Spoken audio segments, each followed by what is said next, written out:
Hello everybody, this is Jeffrey GT7 and welcome to the episode. In this episode, I'm going to be using the new Ferrari Superfast 812 at Tokyo Expressway. So in this quick episode, I'm going to show you guys the full complete build on how to get the car, the livery I'll be using, the parts you need from car customization over in GT Auto, and most importantly the build for Tokyo Expressway 600 and the race.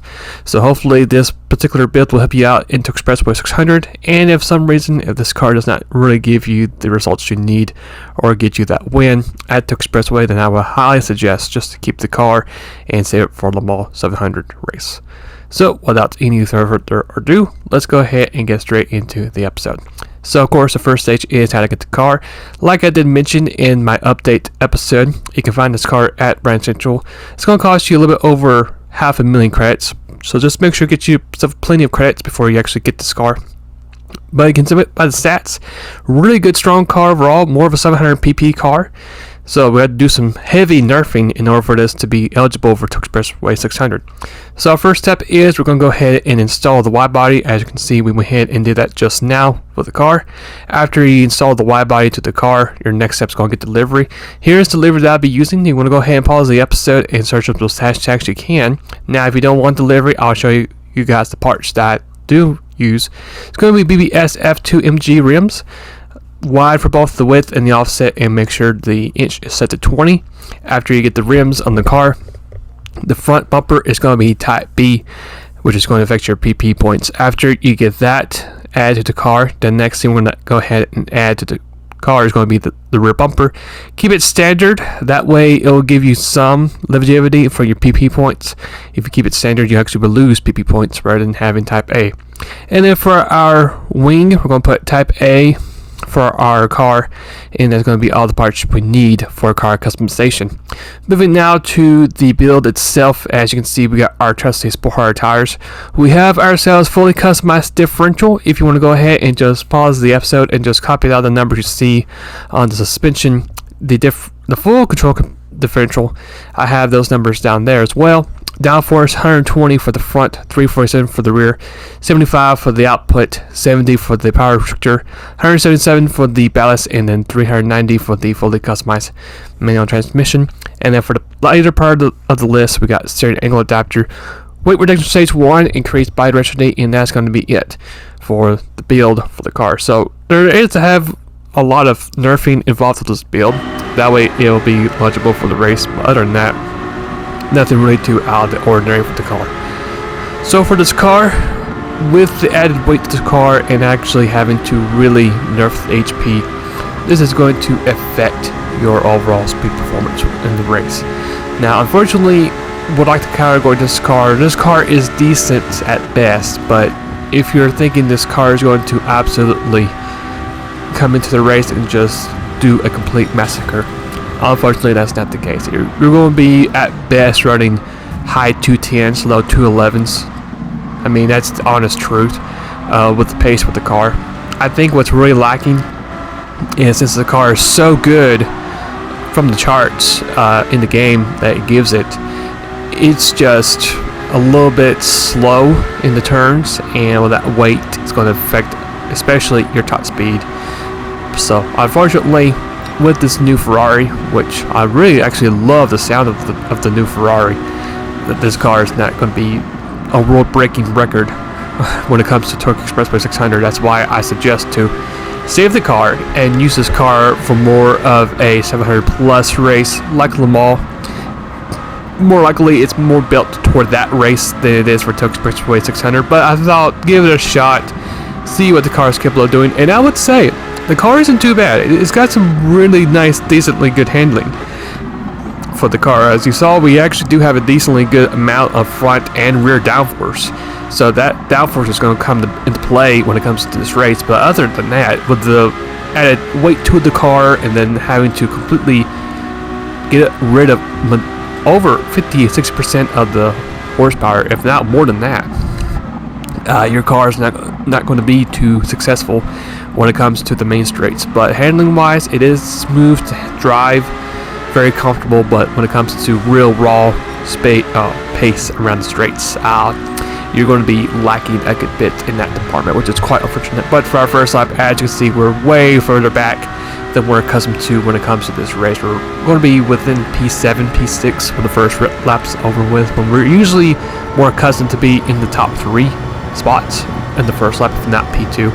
223.8, which is okay-ish. I mean, it's not the best first lap we've seen at Tokyo Expressway, but you know, just look at the angles of all from the car. It just looks really good, looks very sleek, and of course the sound is really good too. The speed, like I mentioned, even with drafting, you're going to be within the mid to 180s, so it's not too bad, but you would expect it to be a bit more, which is quite unfortunate. Fast forward to lap 5, we got ourselves a 3-car battle, which actually is pretty rare in my races here I do at Tokyo Expressway. We're going to give the RX-7 a little bit of a shove, which will then create a little bit of a scuffle as we make contact with the Honda NSX thanks to the help of the RX-7 rear mirror. We're going to stick with the rear mirror, but you can see the acceleration right there. You can see the RX-7 is going to pull away from us, and that just shows to prove the weight difference is pretty significant in this race. But we're going to come right back at the RX-7. It is going to take that weird line. We're actually going to go ahead and make contact with its left rear corner panel, and we're going to put ourselves in a very unique spot. We're going to get ourselves a better line into the overpass, and then we're going to go ahead and take the lead and basically run away from it. Alright, fast forward to lap number 8. It's going to be our scheduled pit stop for the race. All I'll be doing here is refueling the car. Tires are in decently good shape considering of how much heavier the car is set up to. So it kind of surprised me the tires were doing a nicely good job just holding up together, which is pretty nice. We're going to fill up a little bit of a past halfway. That's what I recommend doing. So at least 53-54% on fuel should give you just enough leverage to finish up the rest of the race. As we fast forward to lap number 10, it's going to be our scheduled hot lap around this track. So I really encourage you guys just to see what this car is capable of doing around the track, and then I'll see you guys when we get to our race finish.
So as we fast forward to the end of the race, like I did mention, it's going to be a 2:10.4. So the speed, it's kind of there, but it's not really the best when it comes to this track. We're going to get this race finished. It's going to be a 26:50, which is considered a little bit slow in my opinion, but it actually does still get the job done. So 26:50 is our total time. 2:10.4 was our hot lap on lap number 10. And, you know, it does a decently good job, but I would still say that this car is built for more toward Le Mans than it is Tokyo Expressway. Got ourselves that standard bonus because we made a little bit of contact during the race, and that's going to be it for our episode. So here's the next preview of the next episode. It's going to be using the Scudo. Now this particular Scudo is going to be swapped with the new V8 Group 3 Suzuki VGT engine swaps. I'm very much looking forward to show you guys what I was able to do with this car. I do actually had to use somebody else's tune for this race, so I'm going to be very excited to show you guys what we were able to do at Tokyo Expressway. But if you guys managed to enjoy today's episode, go and leave a like. If you guys like to see my content later down the road, why don't go ahead and hit the subscribe button, and while you're at it, go ahead and press that bell button as well. That way whenever I do have my stuff drop, that way you'll be notified. And with that being said, hopefully you guys have a great rest of the day or night, or might be, and I'll see you guys later, and take care.